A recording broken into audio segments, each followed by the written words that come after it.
But in the meantime, we got a trailer for Fast X.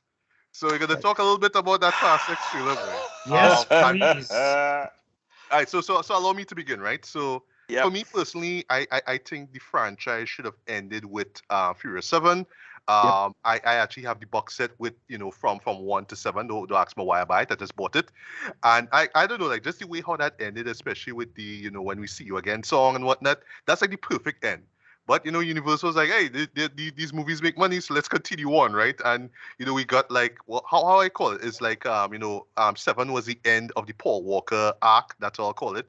So, 8 to 11, because this one here, 10, is not actually the end. I think it's going to be, it's kind of like a two-parter. So they try is a like two-parter. what Mission Impossible doing with, Harry Potter. Oh, let me do that shit, yeah. Right, but in this case, it's not like X Part 1. It's going to be X and then, I guess, X1. I guess that's what they're going for, right? But yeah, so I see this as the Vin Diesel arc. Like, this is where his arc is going to come to an end, right? But anyway, boy, who would have thought, right, that, the kind folks at the Fast Furious franchise had to go back to 2011's Fast 5 to find a villain.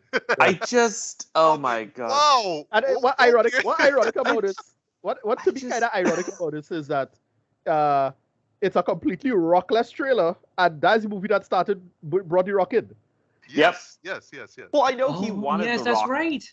Yeah, he couldn't. It was like, it's so funny because this trailer very much convinced me that to Vin Diesel, who very much lives in Vin Diesel land, this is kind of the Infinity War of this franchise, right? So he's bringing back as many big names as he can possibly get in. But the one person he couldn't get was The Rock, because I feel like The Rock is like the one person in this whole cast who has almost as inflated an opinion of himself as Diesel does. Right. He does, and he was the one person who made Fast 5 work for me. I actually like Fast 5 was the kick to the ass that franchise needed, in my opinion. Yeah. I think it is easily one of the best Fast and Furious movies, and I have 7 up there too. Like 7 is like a guilty pleasure for me, right? But I don't have like a top franchise, one at the moment. The franchise, I thought the franchise was dead, until Fast 5 came out. I thought it was like, all right, 4. Even though a lot of people 4 was so weak. But it fell flat for a lot of people. Even though, for I understand, it made some decent money. It made just enough money just to have the sequel. But like nobody talked about it or anything like that. It's like, okay, well, all right, that's it, we're done, right? And 5 came in, and that's total shot in the arm. The franchise never, it keep ramping up since then. And I'll say 4 to 7 is the height of the 5 to 7 is the height of the franchise. Yeah, I would agree with that. The one where the guy like jumped the highway with the car to the tank. That's 6. I 6. That's actually one of Ricardo's favorite moments. I was living in Canada still at that time, and it was winter time.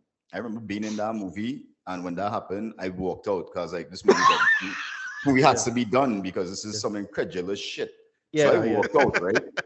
I mean, and then I realized I was the cinema for half an hour again. That movie started at half an hour. I couldn't believe it. I was like, I can't believe that movie had half an hour to go again. Yeah, it's so much shit. The franchise is basically Transformers, right? At that point. Oh, yeah, because if you think that was over the top, the big sequence at the end of 5 was absolutely ridiculous with the safe.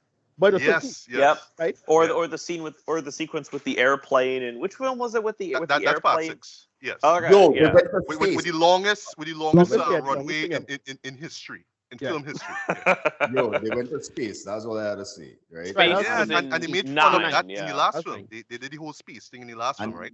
Funny thing is, before I even heard about that scene, I said, so these men gonna fly a car in space or what? Like, that had to be it.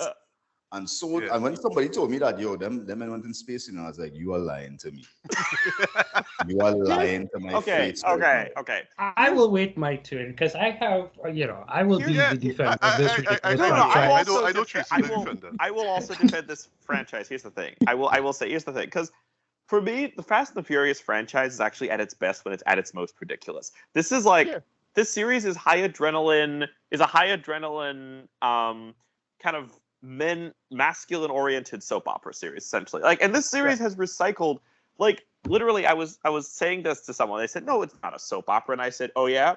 What about what about the fact that in the last film the villain was Dom's secret half brother? What about the film before that where the bad guy used his secret love child to make him turn on the rest of the bunch? What about all the sequels? like all the secret relatives and people who we thought were dead, but they're back, but they have amnesia. Like, this is a soap opera series. So Vin Diesel have a brother and he's John Cena. Yes! I mean... Six are the most drama, because 6 was a straight up a telenovela, right? Yeah. Oh my God. Yeah. Dead, the once thought dead lover of Dom comes back, but you working for the villain, and is a mirror counterpart to Dom, kind of thing. That's the same one with the way he jump over and grab Letty. That whole sequence. Oh yeah, that's the one with the tank, right? That's the only tank, right? Yes. No, but why the franchise work is a real simple reason. Like, it's two simple reasons. It actually feels global. That's the main thing. It started out American, but slowly but surely it became wider in scope, and let's admit it became browner. A lot of brown cast members. It was one white guy, right? And one white guy died, and then they tried to bring in another white guy, and he kind of sucked. Like that would be Scott Eastwood in Parties. Right. Yeah. No one gives a fuck about Scott Eastwood. So that is like a big reason why them movies do good. It's like, oh, you actually have, like, workable conceits of a cast now. That's it. Oh yeah. That's it. And then 6 and 7 like do the best in terms of it, because like Paul Walker died, right? So that was it. I mean, just make a ton of cash. Yeah. That's bullshit. Well, yeah, I mean, I do think it should have ended at 7 though, to be fair. Right. No, 8 is a weird one because like I'm the nerd who not only watched 8, but out of curiosity I listened to like F. Gary Gray's director's commentary, and it's so bizarre because Vin Diesel.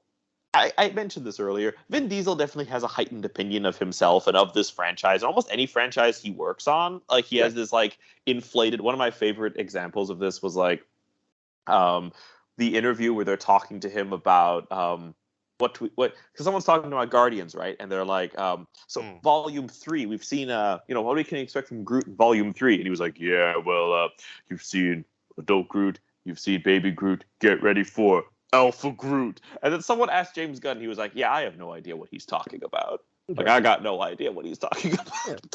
But like Diesel always has this like somewhat inflated opinion of himself and like this inflated opinion of like his franchises. And if you listen to F. Gary Gray's director's track, he was like, yeah, Diesel brought me in because he kind of wanted a director who would bring out his dramatic potential. Like he really was thinking of like he wanted to bring out a Brando-esque performance in Fast and the Furious 8. And I'm sitting Brando-esque. I know. I don't know. The thing with Vin Diesel for me is that just my last point, and look, I don't have much to say about this 10 money critique about the trailer is that they sell out the 2 helicopters thing. I should have seen that in theaters. I kind of mad to watch it in a trailer, whatever. Vin Diesel, my thing with Vin Diesel is that he's the ascended fanboy, right? He's a guy who, not the dumb muscle people make it out to be. I mean, as far as I know, he still has a D&D character going on for like 35 years now or something like that. So it's that kind of nerd shit you're dealing with. It's just he happened to manifest himself into the world of that. And, regardless how you feel about him, he's pulled some decent, okay projects. I mean, like, with his Bloodsport, I forget what is the comic they did. Bloodspot or something like that. Bloodshot. That was like Bloodshot. the last theatrical release before pandemic. Or the witch one. Like, that is like the kind of shit that somebody who don't write this stuff and it's clearly just like pulling off a D&D character or just half-assing some 90s comic will make a movie out of. That's basically what you get. That's exactly what you're going to get. And that's what the Riddick franchise is effectively as well. It's all of that. It's just ascended fanboydom manifest through popular cinema, right? Yes. It's no different from Michael Bay, in my humble opinion. He just in front of the screen. That's I think that like I once said to someone that the big shift in Vin Diesel's filmography is when he went from an actor and occasional leading man to an executive producer. Right.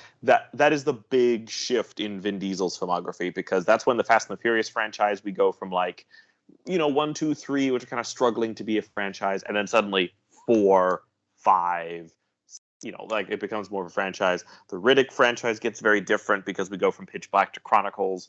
Yeah. He then tries to turn Triple X into a franchise. Like, right. It's very much you're watching a man take control of his image and his brand and everything else, is what I would say. Right. And that's how you end up with the elevated nerd shit you're talking about. Like the... Yes. All right. Well, I'm not gonna get too much into details with the trailer though, but I will admit I really enjoyed it. My one well, actually have a few gripes though. So for me, gripe one is that it really does sell too much of the trailer. There was no need for it to be almost almost 4 minutes long, or 3.5 minutes long. It just felt like it just gave way too much to, like, even right down when you saw the title card, and it's like, okay, we're gonna show you a fight scene between Charlize Theron and Michelle Rodriguez. Like, all right. Okay, Yeah, but we you get need it. to All show right, that. all right. You know what I mean? It gives way too much, right? Now, Right. I have a feeling like it's Universal saying sorry. Oh, you know what I mean? There was that one trailer that Tom Cruise dropped. Mission Impossible: Dead Reckoning Part 1. But like even that was a teaser, right? But I have a feeling that when the official trailer comes out, it's not even gonna give away half of the stuff that happened in the movie, right? And their excuse as well, it's a part. It's the first part, right? But here's like, all right, we have a next film that's coming out, but let's just still hype the people up. But you don't have to give away so much of the movie, right? But yeah, and then also too, yeah, while I just have to get over the idea that they had to go back to Fast Five and say, oh, remember that scene with the safe? Well, it's the son of that guy who died. Well, now he's back for revenge, and it's Jason Momoa. Like, the moment I saw him, I was like, what? Yeah. You with this? Yeah. So just made me look like it's just Marvel and DC. It's just Marvel and DC actors is going to be showing up. Yeah, what shocked me is what Brie Larson doing there? Like, you don't get your Marvel. What the hell? She looks like she's going. She looks like she's the new Kurt Russell's character. Kurt Russell's government agent. So she looks. I mean, I don't know her actual thing. Yes. So she might be Miss Nobody because she looks very government agent, gone askew kind of vibe. Right. I have a complicated relationship with Brie Larson because, like, she starts out as she starts out as this, like, oh, I'm just like a little scrappy actress who finally managed to make it big, but and win an Oscar. Right. I mean, but then, like, not only does she have that YouTube series, which was good until she did an episode where she tried van life, but then she also was at one point briefly shilling for NFTs, and now she's in like electric Volvo commercials. Everybody gets sucked into that nonsense. Jeez, man. Oh God, yeah. And then of course the latest thing. I was so happy when Vin Diesel announced that she was joining the franchise because the comment sections were rancid, and I'm like, oh God, this is. I don't know who made the decision that Brie Larson should join the Fast and the Furious franchise, but there's some demographics that they did not, they didn't like factor in, which is kind of wonderful. I really enjoyed seeing that. Right. But well, couple things, right? I am just impressed at the star power in this too, and yes. I'm just like concerned of how they're gonna, like just keep all this afloat. So, like, you have Song Kang and Jason Statham, coming together, and you're not sure what's going to happen there. John Cena's coming back. We're not sure what's going to happen there. Scott Eastwood's coming back. Don't know what's going to happen there. Charlize Theron coming back. It's all this. There's all these characters. Jordana Brewster coming back. Like, I don't know. You know what I mean? So there's a lot that's going on, though. But I won't lie, this trailer had me excited. As you guys mentioned Transformers earlier, I find it so funny that they used Notorious B.I.G.'s and, Bone Thugs and Harmony's Notorious Thugs. I made a point on Facebook that I love how they, it's a dramatic movie trailer version of it, but I thought that was like a perfect choice, though. In comparison to, Rise of the Beast, Transformers Rise of the Beast, where they just use this crappy version of Notorious B.I.G.'s Juicy, which didn't work. But, in this case now with Notorious Thugs and just that sort of dramatic beat that it always had, and then that let's ride, it makes sense. Like, it just keeps you hyped, you know what I mean?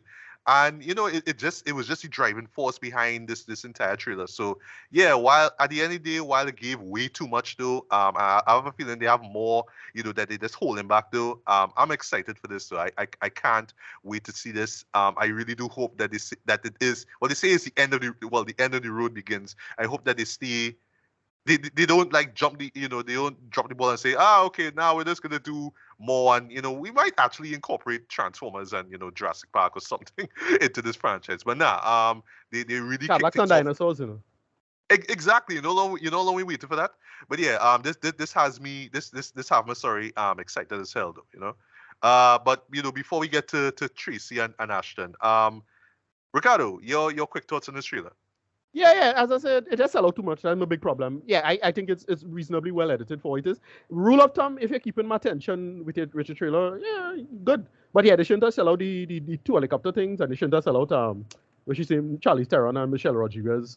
I thought Charlize Theron's character, she didn't die. I forget how she was. No, she was in 9. She was kind of. In 9. Did she die in 9? She was no, she didn't die. She was just like no one dies in this franchise anyway. Okay, no problem. Yeah. Like Han is my brain just had around she like just outright in that sense. However, yeah. Like Han and Michelle Rodriguez's character are walking around in this. Like, no one dies in this franchise. No. Wait. Hold on. You're forgetting a very important character who they didn't put in the trailer, which means that either they are coming back here or they're coming back in the sequel. But Giselle is coming back. So figure how Giselle, who was dead, right? Who Han warned over before his car blew up. It's either going to be her sister, or it's going to be maybe somebody who decided to do cosmetic surgery and decided to look like her. But Gal Gadot is said to be coming back, which means Giselle is coming back. How? That means Wonder Woman. I am so ready for this. I am just waiting for this franchise to go to cloning. Like, they already did it in Jurassic Park. Like, I'm waiting for a film like in this. I would not be surprised if like Dom's evil clone, like walks through a wall or something, and they're like, "Oh God, who are you? I'm you." Punch, like race, and then they see who's the real one, like who can race or something. We've already gotten the nanites in the spin-off. So the idea of a Superman, a black Superman. So you already had that in the spin-off. So if it is the design, Black Superman. How did I forget Black Superman? Yeah, but yeah, CC, your quick thoughts on this trailer. Did it wow you, or you were just like, no? Oh no, I've always had a soft spot for this franchise. I mean, the first 3 are a slog, but I often tell people that like start with 4. 4 is a bit of a slog, but honestly, once you get to 5, you understand what the point is. But I was kind of shocked watching this trailer, because obviously the whole point of it is like, this is going to be the grand finale. This is the final chapter. We're getting everyone back together. And I'm looking at this, I'm like, wow, this cast is this bizarre combination of people who are are a big deal now and are like superheroes and stuff, like, Jason Momoa, Jason Momoa, Brie Larson, Vin Diesel himself, etc. And people who were a big deal in the 2000s when this franchise started, like Jason Statham. I don't know enough about rap to know if Ludacris was ever any kind of big deal, or if he's like best known for this franchise. He was a big deal before. Okay. Yeah, he was a big deal for a couple of years before he started in part 2. Yeah. Okay. It was a big And then Tyrese was kind of more in like the two, like, you know what I mean? Like, I feel like it's a lot of star power in this, and it's bizarre because it's a testament to how long the series has been going on, that they've kind of been accumulating people as they go, and so now this cast is a really, like, it's not like Infinity War and Endgame where like all the stars are contemporary current stars. Right. This is a star power cast that's partially contemporary, but also like a little nostalgic, like a little like, hey, remember like I had a kick when Jason Statham was in there, because I remember the 2000s when Jason Statham was in every action movie ever made, and it was just this non-stop barrage of Jason Statham action movies all the time. And I think the last thing he was in aside from this is the Meg 2, right? Right. Which is hilarious. Well, Meg 2 is coming out, actually. Yeah. Which is really funny because he's one of those weird guys who's like anti-superhero films. He once had that whole comment where he was like, you could put, like, I don't like those movies. You could put my gran in a suit in front of a green screen and it would look cool, like, whatever. Like, that's not real action. But so it's bizarre to see this ensemble cast. It really is doubling down on everything that makes this franchise fun, like all the ridiculousness, all of the soap opera elements. Like, Tracy also sent me this delightful interview where they were asking Vin Diesel, what this franchise, what this franchise is going to be, and he was like, well, this franchise is going to be next level in that it defies the next level by going back to the car gods. The car gods. The car gods. Like, I'm here for it. I don't know if I'll see it in theaters. I might just... I haven't seen any of the others in theaters. I never even got around to 9 or Hobbs and Shaw, but like I might, just because this is the last one, and like it would be kind of fun to see one of these on the big screen. But this trailer, pretty good. The villain setup is ridiculous, but I was expecting that at this point, like absolutely ridiculous. Like just pulling the most random scene from one of the previous ones out of nowhere and being like, "You took everything from me," and it's like, oh. It reminds me, like, I think Bullet Train made fun of that, where there's this bit where this guy's like, "You took everything from me." It's like, dude, I don't even know who you are. I remember that. Yeah. And I like playing on the whole Thanos and Endgame with Wanda thing, though. Like, that's a meme. Yeah. All right, well, before... Sorry. Yeah. But no, I'm excited for this. It definitely looks as if they're trying to go extra big, not in the stunts, because the stunts look about as big and bombastic as always, but it looks like they're trying to go big with the cast and who is in it, and I appreciate them for that. And it does make this something of a time capsule, and maybe I'll see this in theaters. I don't know, but the trailer is pretty entertaining, if, like you've said, a bit long and a few too many set pieces in the trailer for my liking. But yeah, no, pretty good. Reminded me why I watched these films ever again. Yeah. Right. Well, before Ashton tells us how wrong we all are, Tracy, yeah, your quick thoughts on Fast X for this trailer. Well, first, let me just drop this in here. The director, Louis Leterrier, and I know I'm butchering his name. Louis, director of the awful Clashy Titans. I just being real. Yeah. He said so they had a Twitter, they had an interview with one of the trades, and I was listening to it on Twitter, and this is the guy who says that this film, the villain is anti-Dom. He is the mirror of Dom. It's like, and these are his words, if it's like Christ and the Antichrist. So if you think Vin has a moment, then wait till you meet Louis' thoughts on this thing. And I was like, this is going to be a gas, to quote Agatha. So here's my two things with this. One, in terms of the length, like how much it was, I feel it's the same way how you remember when Aquaman came out and about 2 months to thereabouts, they dropped the final trailer. But the final trailer, no, it was for Comic-Con. For the final real trailer, they dropped a 5-minute, and you really thought, this is a lot, and this is probably selling out the whole movie. And for me, at least, when I went to see it, it still had a whole world of randomness to enjoy in terms of Aquaman. So the idea of the 5-minute piece didn't really bother me that much, although I will agree with you guys in terms of I didn't necessarily need to see Charlize. It was like I knew she was coming back, but if you're going to show me Charlize doing something, or don't show me at all, that's fine. When I realized that they were connecting to Fast 5, I was like, oh, okay, we're going back to Brazil. This is brilliant. It's, for me, the Fast and Furious franchise is kind of like, when Joker was talking to Murray, this is the Todd Phillips one, and Murray asked him, so you just like this kind of thing? And he's like, yes, and I'm not afraid to say it. I'm not ashamed to say it. That's kind of how I feel. Thank you. I'm not ashamed to, like, I've reached that point now where I love this franchise so much that I actually get physically excited. Like, I mean, Matthew Sebeli could tell you the minute I saw that, I was tagged in the trailer, I was like, oh my God, it dropped. Yes. So it's not the Big Mac of the film world, but it's the Whopper of the film. It is, right? And there are two random things for me as well. One, what I realized with the Fast franchise, it is car Star Wars. You have 1, 2, 4. You're not really keen on. 3 is its own thing, but it ties back supposedly to 6 and 7 because of like the issues with Han. Yeah. And then, you once you finish that, then you go to 8 and 9, and, everybody has their own thoughts. I actually have 9 on digital, and I go back every so often and watch it. And I also believe this is one of the hills that I will plant a flag on.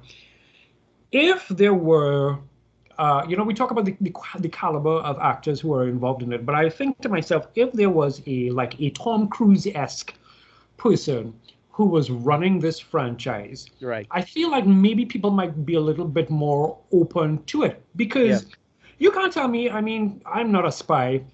I have never been a spy. But I suspect that even in the real world of espionage, man doesn't jump off a cliff onto a helicopter that is sideways, and then from the helicopter defeat the villain and take a parachute and jump into the ocean, like if he's Bond. But that's what Tom Cruise does, and that's what Mission Impossible is. That's what Mission Impossible has become. And people line up with this awe and this reverence of Mission Impossible. Even I thoroughly enjoy it. Likewise, I mean, this thing started off as a car/heist movie, and then it became, the started out as was the name of our surfing movie by It started out as like a knockoff of Point Break, but also Rob Cohen, the director, having a midlife crisis. Like, let's be honest here. So you had all this kind of hilarity happening, and then now they get recruited by the government and all sorts of stuff, and it becomes this kind of thing. But I really do feel maybe if it wasn't Vin at the helm and it was like a Tom type person, there might be a little bit more love. That being said, I am very much ready. I am very much ready to go with my half caramel, half salt popcorn, because reasons, and sit down and just completely devour both the popcorn and this movie. I am ready as well. Because look, now I've reached a point in my life where I can literally walk to my cinema. There you go. You lucky bastard, you. Now I am. It's just that vibes. Because what God happened that day, I gotta make a day out of it. Clear my brain. Instead of all these highfalutin high ideas and philosophies and all that bullshit. No. It's like going to the ball. Probably about 3/4. I don't know if I can wear 3/4 day, but I'll try. Have 2 stars. I mean, it's gonna be super cold. Yeah. No, well, I mean, it's cold about it, but like. Although I will throw this out, as you mentioned, that I am of the firm belief, if you are brave enough, or if you have the body, or if you're brave enough and you want to do it, I tell people the best cosplay ever, like the most cheapest cosplay that you can ever do for any movie, is a literal $15 black vest and a jeans, and that's it. Get a shades, and you are. I go to dress, take like that. Get to Stargate before I go in. Family. Thoroughly enjoy the movie. Get to Stargate when I leave it and walk home. I gotta be with it. I gotta be it. It's going to be a moment. Yeah. So like a flick. All right, and in closing now, Ashton, I just going to use this as a question for you to rant, right, to vent, right? How pissed off were you when you heard Notorious Thugs in this trailer? Actually, I was upset. I was like, yo, I hate that they keep taking this good music and putting it on these shit movies. Right? That was the first thing that went through my mind, right? But then I was like, well, at least it makes decent, so I enjoyed that. And I think that might have been the only thing I enjoyed about the trailer. I don't have anything against Fast and Furious fans and their fandom, anything like that, right? But yo, these people are ridiculous. This movie, as CC said, right, started off as a car racing / heist movie, right? Or Ricardo echoed that. But look at where they come. Yeah. You know what I mean? Like, it's not Fast and the Furious anymore. And I'm going to get into this further as we go down the line in our discussions today, right? But they're just trying to make money off your nostalgic dollar. Because they just keep morphing this movie into something that it is far from the origins, and I've made it into something ridiculous.